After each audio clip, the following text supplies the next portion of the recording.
Nous voilà cette fois à Abriès, au confluent des torrents du Guil et du Bouchet, aux portes de la réserve naturelle de la Haute-Vallée du Guil. Au Moyen-Âge, la ville fut particulièrement prospère dans le domaine commercial avec sa situation privilégiée entre Queyras et l'Italie.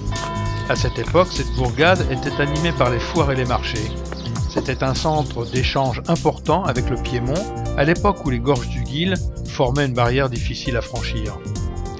Son nom pourrait provenir de Hadbric, près des sommets, Briquefroid, Briqueboucher, que nous verrons plus loin. Après avoir compté plus de 2000 habitants en 1806, la ville en compte aujourd'hui moins de 400. Sur la droite, montée par le chemin de croix menant à Notre-Dame des Sept Douleurs, érigé dans les années 1830. 14 oratoires représentent les stations de ce chemin de croix.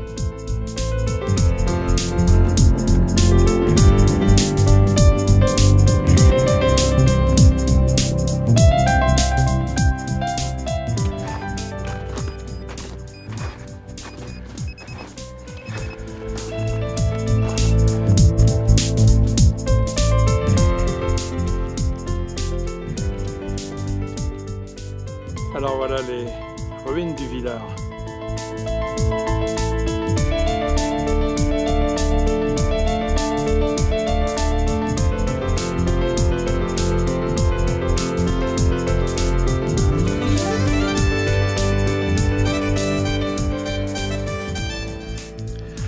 Abriès comptait de nombreux hameaux aujourd'hui abandonnés. Nous allons en rencontrer trois.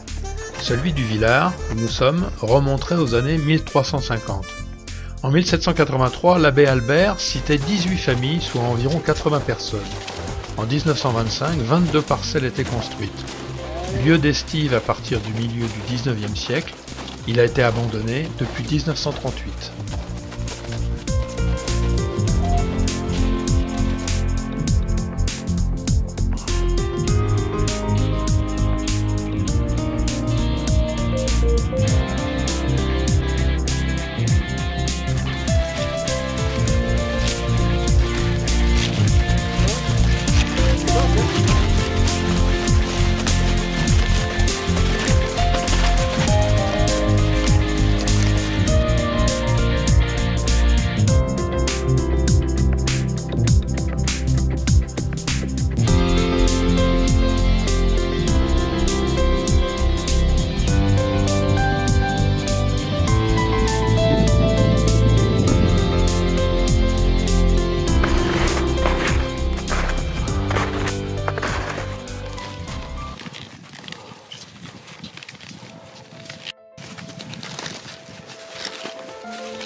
Ah ouais.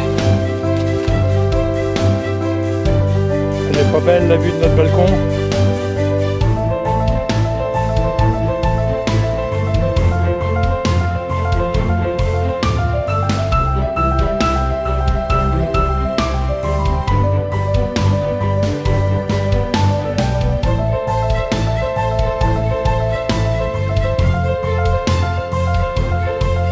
Je vois que le chien respecte pas les consignes.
le pic Ségur, un peu sur la droite,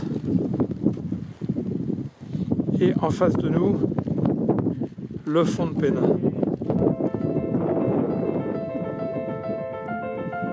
Frontière italienne.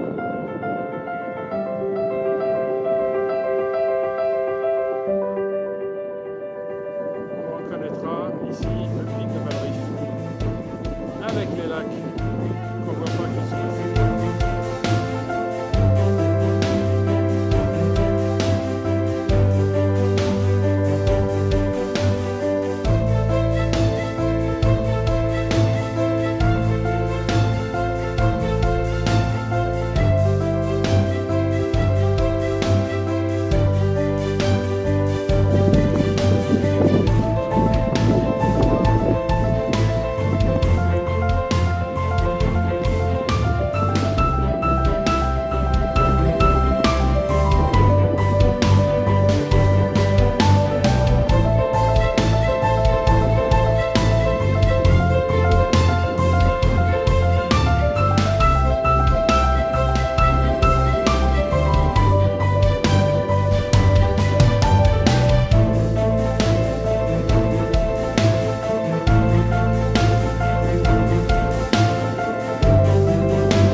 C'est ça qui fait la beauté du Queyras. Tu peux marcher des journées dans la neige sans voir une trace, sans rencontrer personne. C'est absolument fabuleux.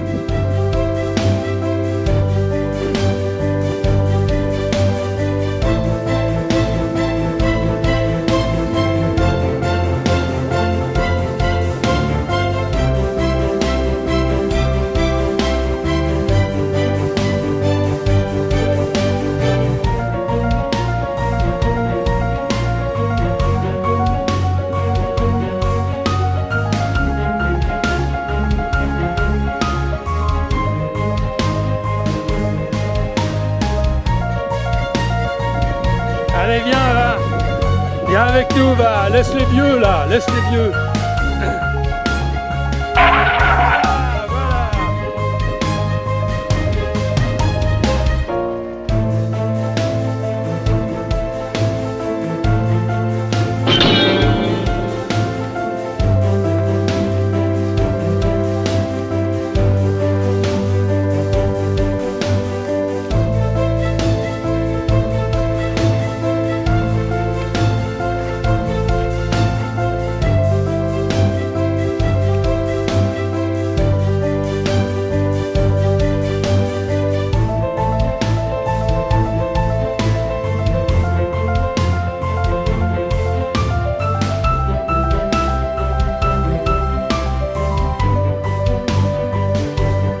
Ah, voilà. Ah.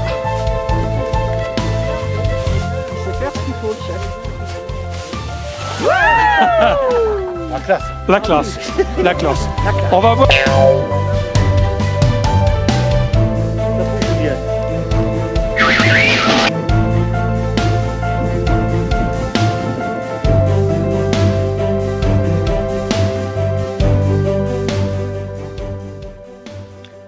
En contrebas, le hameau de Malrive ou Malriou, qui en dialecte signifie mauvais torrent.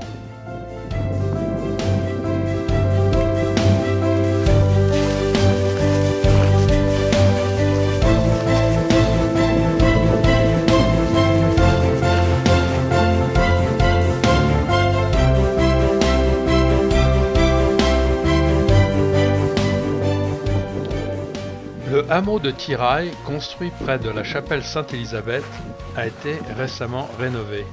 20 familles y vivaient au début du XVIIIe siècle. La chapelle Sainte-Élisabeth remonte au XIXe siècle. Le nom de Tiraille remonte à 1370 et signifie Tire-Âne à cause de la difficulté du chemin d'accès.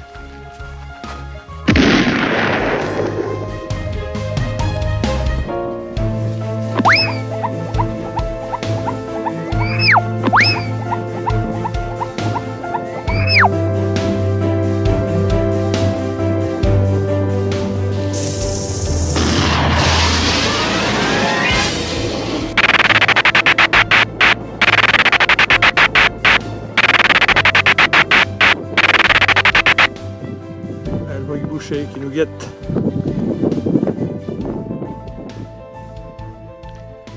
Ah, nous voilà de retour chez les Tripet Longés. Ah oui, il faut que je vous explique. C'est le nom en patois des habitants d'Abriès, qui signifie « ceux qui perdent leurs pantalons en chemin ». T'écoute. Oui, donc c'est pour vous informer notre retour aux voitures de la rando dont nous avions annoncé ce que nous avons annoncé ce matin. Donc RAS, merci pour votre vigilance. De rien, bonne soirée à tous. Alors je sais pas si c'est pareil pour vous, mais après une si belle rando, impossible d'éviter la saucisserie de Pierre et Marie-Christine Mathieu. Il y a tout ce qu'il faut pour récupérer ce qu'on a perdu sur ces 1000 mètres d'ascension. Bon appétit!